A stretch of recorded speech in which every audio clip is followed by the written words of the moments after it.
Hello welcome back to our channel. నేను మీ ఆశారాజు. ఇప్పుడు social మీడియాలో బాగా క్లిక్ అయిన రెసిపీ అంటే ఎగ్ ఆమ్లెట్ గ్రేవీ కర్రీ. భలే ఉంది, జ్యూసీగా. నేను కూడా ట్రై చేశాను, బాగుందని మీకోసం చూపిస్తున్నాను.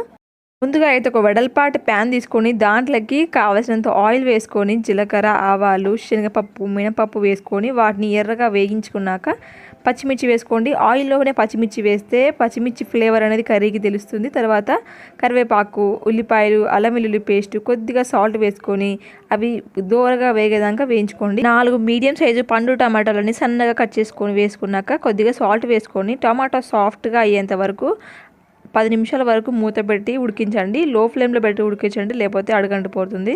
టమాటో సాఫ్ట్గా కుక్ అయిన తర్వాత 2 నిమిషాలు మూత తీసి ఫ్రై చేయండి. తర్వాత 2 టేబుల్ స్పూన్ల కారం పొడి వేసుకోండి. నేనైతే కారం ఎక్కువ తింటాను కాబట్టి ఎక్కువ వేసుకున్నాను.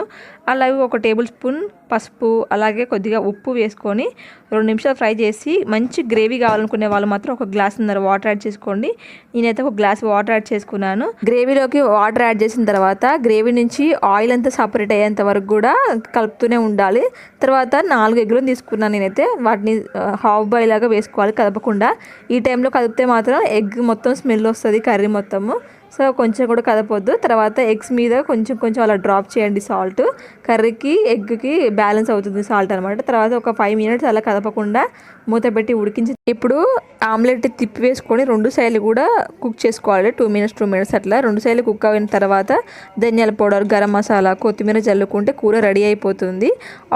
ఆయిల్ అంతా పైకి తేలితే కూర రెడీ అయిపోయినట్టే. తర్వాత గ్యాస్ స్టవ్ ఆఫ్ చేసుకొని వడ్డించుకుంటే కూర రెడీ అయిపోతుంది. అలాగే మా ఛానల్ని సబ్స్క్రైబ్ చేసుకొని లైక్ చేసి షేర్ చేయండి. టైం ఉన్న వాళ్ళు స్లోగా చూడండి, లేకపోతే 2x స్పీడ్లో